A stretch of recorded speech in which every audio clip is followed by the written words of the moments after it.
الرحمن الرحیم قل اعوذ برب الفلق من شر ما خلق ومن شر غاسق اذا وقب ومن شر النفاثات في العقد ومن شر حاسد اذا حسد. تو وقف کے سلسلے میں گفتگو ہم لوگوں کی چل رہی تھی. وقت کہتے ہیں رکنے. اگر ہمیں وقت کے بارے میں نہیں معلوم رہے گا تو اس سے بہت سی غلطیاں پیش آتی ہیں اور معنی میں بہت تبدیلی ہو جاتی ہے. اگر وقت کے بارے میں نہیں معلوم کہ کہاں وقت کرنا ہے, کہاں پہ وصل کرنا ہے, کہاں پر رکنا ہے اور کہاں پر ملانا ہے. جیسے آپ دیکھیں, اس سے بالکل بات واضح ہو جائے گی. ایک جملہ ہے رکو مت جاؤ. اب یہاں پر وقف کرنا ہے, رکو مت جاؤ. اگر مت سے پہلے وقف کر دیا, رکو یہاں پہ آپ نے وقف کیا, وقف مانے رکنا, ٹھہرنا. اگر آپ نے یہاں پر وقف کیا رکو مت جاؤ تو اس کا مطلب کیا ہوا؟ آپ رکنا چاہتے ہیں, آپ رکنا چاہتے ہیں. صاحب آپ مت جائیے, رک جائیے, آج کل جائیے گا, کوئی مہمان آیا ہے, آپ رکنا چاہتے ہیں. رکو مت جاؤ. یا کسی کو جو ہے کوئی جانے لگا تو آپ نے کہا رکو مت جاؤ. وقت اس کا مطلب ہے کہ آپ ٹھہرانا چاہتے ہیں, روک رہے ہیں اسے, جانے کی اجازت نہیں دے رہے. اسی وقت کو جو ہے مت کے بعد کر دیجئے. رکو مت, رکو مت جاؤ, عبارت وہی ہے, رکو مت جاؤ. اس کا مطلب کیا ہو گیا؟ آپ کہہ رہے ہیں کہ آپ جائیے, آپ رکیے مت. عبارت ایک ہے یا الگ الگ ہے؟ آپ بتائیں. دونوں ایک ہے نا. ایک لفظ رکو, دوسرا ہے مت, تیسرا ہے جاؤ. آپ کے صرف وقف کرنے سے, یعنی کہاں پر وقف کرنا ہے, معنی کتنا چل جاتا ہے. ایک جگہ روکنا ہے, ایک جگہ بھگانا ہے. یہ آپ کی اپنی زبان ہے. اگر دوسری زبان والا اس لفظ کو آپ لکھ کے دے دیں تو اگر اسے روکنا ہے تو بھگا دے گا, اور اگر بھگانا ہے تو روک دے گا. ابھی دوسری زبان کا کوئی آپ کیا ہے, اس سے آپ نے جو ہے کہا کہ اسے روکنا ہے, آپ نے اسے کہا روکنا ہے. اس نے اس لفظ کو, یہ جملہ جو ہے اس کو اس نے پڑھا, اس سے کہا کہ رکو مت جاؤ. وقت کہاں کر دیا؟ مت کے بعد کیا ہے. اب وہ بیچارہ چلا گیا. آپ جب دکان سے آئے تو آپ نے کہا کہ جو آپ کا دوست تھا, جیسے آپ لوگ جو ہے جو باہر رہتے ہیں, خاص طور سے دبئی میں ایرانی بھی ساتھ میں ہوتے ہیں, تو اس سے کہہ رہے ہیں ہم نے جو ہے ہمارے رشتے دار آئے تھے روم پر, ہم نے تم سے کہا تھا کہ انہیں جو ہے روکے رہنا ہے. تو کہا کہ ہم نے تم سے کہا کہ رکو مت جاؤ, ہم نے تو روکا تھا. پہلے کیا تم نے کہہ دیا, وہ تو تم نے بھگا دیا انہیں. کہا وقت تمہیں مت سے پہلے کرنا چاہیے تھا.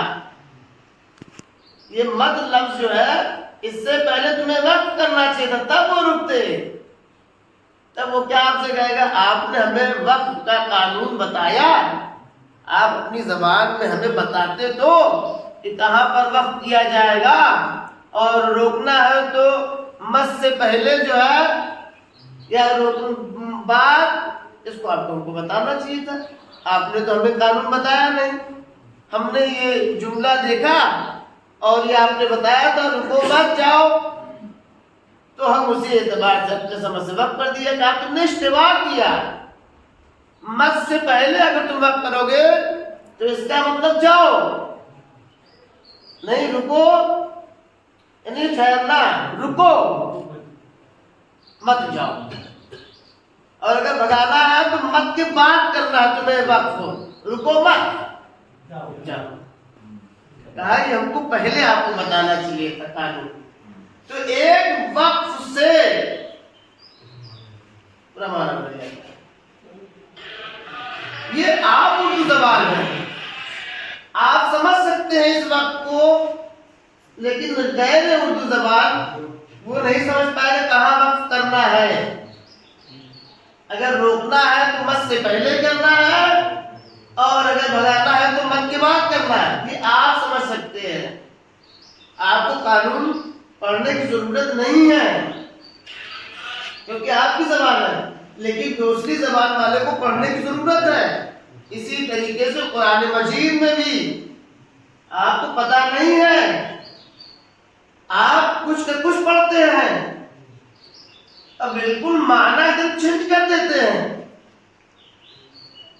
جیسے اس میں آپ نے معنی بدل دیا، جس کو کہنا تھا کہ چاہیے صاحب، اس سے آپ نے کہا رکو مت جاؤ، تو اس کو تو آپ نے روک دیا، اور جس کو آپ کو بھگانا تھا اس کو روک دیا، اور جس کو روکنا ہے اسے بھگا دیا۔ آپ نے وقت آگے بڑھ کر دیا، رکو مت، اسی مت کے بعد آپ نے وقت کر دیا، رکو مت جاؤ۔ اب وہ چپ چاپ چلا گیا۔ اب بات نہیں کرے، ہم تو اس کو کہہ رہے تھے رکو مت جاؤ۔ آپ کے اشارے سے کیا ہوتا ہے، آپ نے وقت کر کے اس کو جو ہے بھگا دیا۔ ہم تو کہہ رہے تھے کہ رکو، لیکن کہاں وقت کہاں کیا تھا، معنی بالکل بدل گیا۔ اسی طریقے سے قرآن ہماری زبان نہیں ہے، اگر ہم وقت کے قانون کو نہیں پڑھیں گے، نہیں سمجھیں گے، تو معنی بالکل بدل جائے گا، بالکل بدل جائے گا۔ تو کل ہم نے آیت کے بارے میں بتایا تھا کہ آیت وہ ہے جہاں پر بات تمام ہو جاتی ہے وہاں پر وقف کیا جاتا ہے، یعنی رکا جاتا ہے۔ تو زبر زیر پیش، دو زیر دو پیش کو ساکن کر دیں گے، دو زبر ہے تو الف پڑھا جائے گا، الف ہے تو الف پڑھا جائے گا، الف مقصورہ ہے تو الف مقصورہ، بولتے ہیں تو ہائے ساکنہ میں بدل جائے گا۔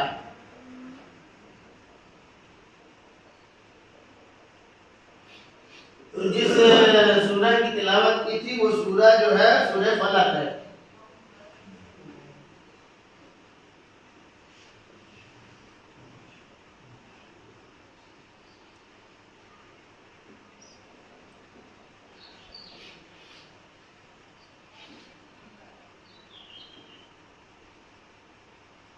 قل اعوذ برب الفلق،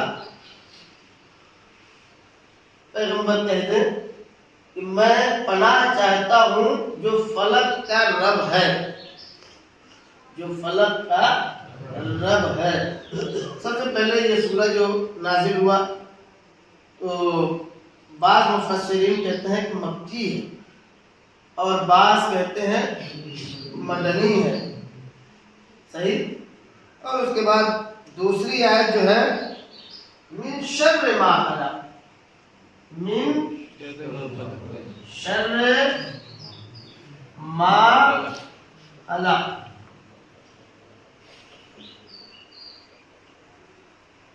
دو آیتوں کی وضاحت کرتے ہیں تو اس کے بعد جو ہے بات تمام ہوتی ہے۔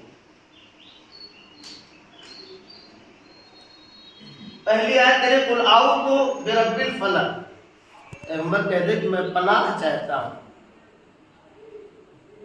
جو فلک کا رب ہے۔ فلک کہتے ہیں سفیدی صبح کو، صبح کو کیا کہتے ہیں فلک، ابھی اس ٹائم کو فلک کہتے ہیں۔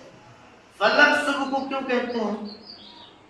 اس لیے کہ یہ رات کی تاریکی سے جو ہے رات کی تاریکی کو دور کر دے اور صبح کو لے کر آئے، سفیدی صبح، یعنی دونوں میں جدائی ڈال دے، یعنی اندھیرے کو ہٹا کر اجالا دے دے، اندھیرا چلا جائے اندھیرا اور اجالا آ جاتا ہے۔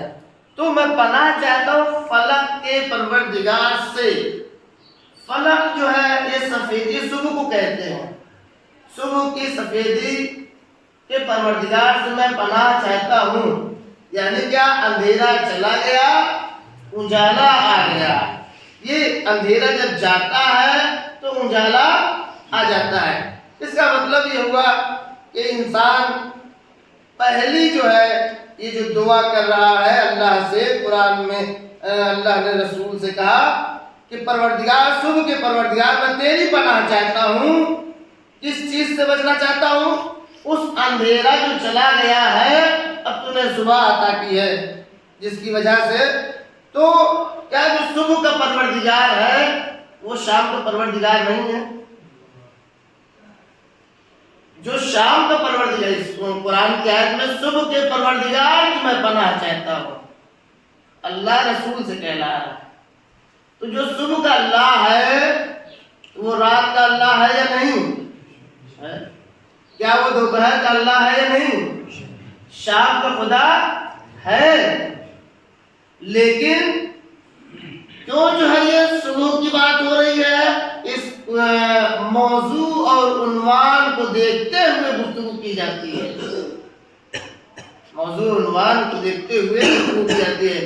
اس میں اس کے بعد جو آیت آئی ہے من شر ما خلق ومن شر غاسق اذا وقب ومن شر النفاثات فی العقد ومن شر حاسد اذا حسد، اس سب آیتوں میں بلاؤ، مصیبت، شر، آفتیں، یہ ساری آیتوں میں یہی سب پائی جاتی ہے۔ کہیں بلائیں ہیں، کہیں آفتیں ہیں، تو کہیں مصیبتیں ہیں، کہیں دشواریاں، یہ سب چیزیں جو ہے وہ شر، چاہے جو بھی ہو، تمام شر۔ شر لفظ جو ہے کیا ہے؟ لفظ شر کہا اسے کہتے ہیں، اس کا معنی کیا ہے؟ شر نہیں، شر کا مطلب غیر خدا کے علاوہ جو برائیاں انسان کرتا ہے، بدی، برائی، فساد، فتنہ، اسے شر کہتے ہیں۔ آپ لوگ کہتے ہیں کیا شر کی بات کر رہے ہیں؟ فتنہ، فساد، برائی، بدی، اس سب کو شر کہتے ہیں، ساری چیزیں شر ہے۔ تو کہا کہ شر سے مجھے بچائے رکھنا۔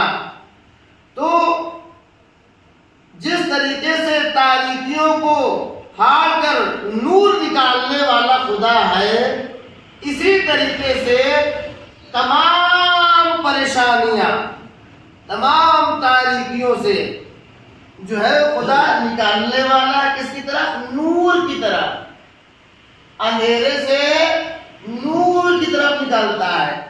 تاریکی سے نکالنے والا کون ہے؟ وہ خدا ہے۔ صبح ہوتی ہے تو تاریکی چلی جاتی ہے۔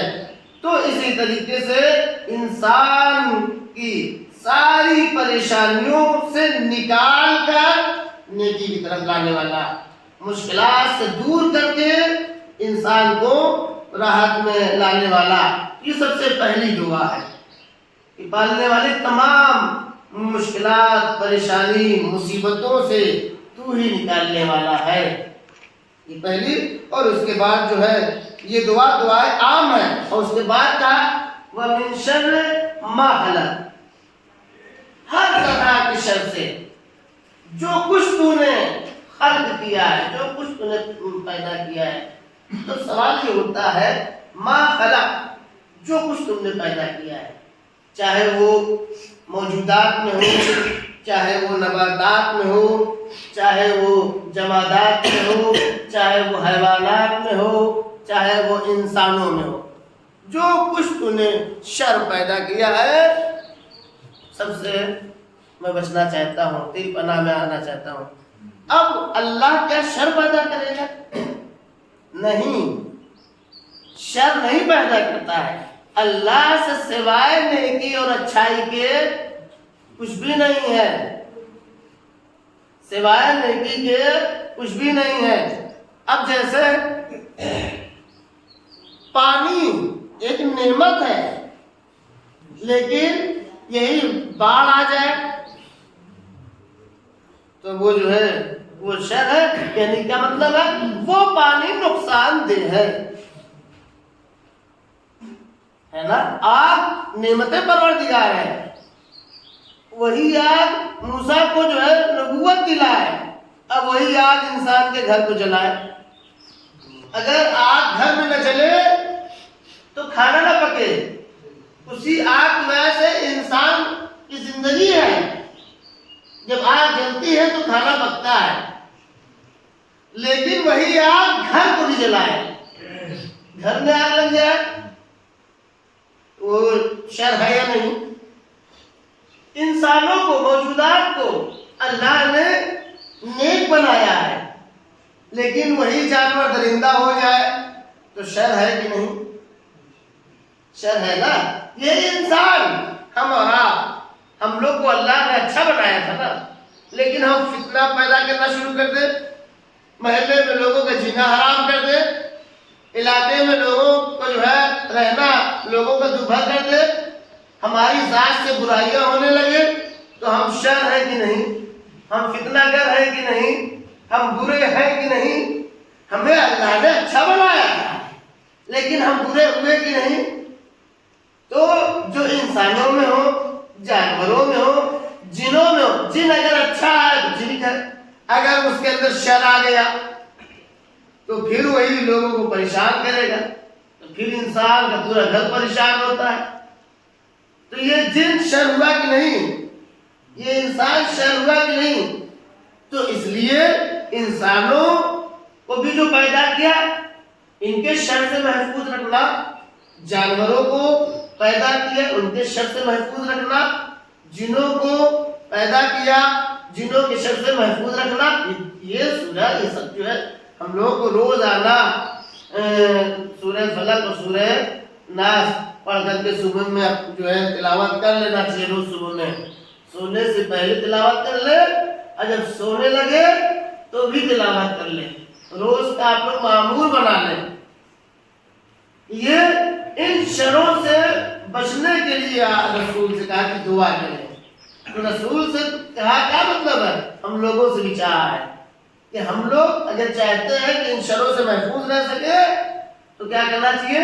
اللہ سے ہمیں دعا کرنا چاہیے. تو اسی کے ساتھ بات کو تمام کیا جائے.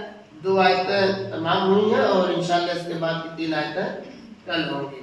اے میرے اللہ, بحق محمد و آل محمد کے پالنے والے, ہم گنہگار ہمارے گناہوں کو بخش دے. خدایا محمد و آل محمد کے صدقے میں ہم میں جو بھی بیمار ہو ہر ایک کو ہر بیماری سے شفا عطا فرما. پالنے والے, ماہ صیام برکتوں کا, رحمتوں کا مہینہ ہے اور دعا کی قبولیت کا مہینہ ہے اور مغفرت توبہ کا مہینہ ہے. تو پالنے والے ہمارے گناہوں کو بخش دے اور اپنی رحمتوں کا نزول فرما. ہمارے امام کے ظہور میں تاجیل فرما, ان کے اعوان و انصار میں شمار فرما. امام زمانہ کی سلام کی سلوات. اللہم صلی علی محمد و آل محمد.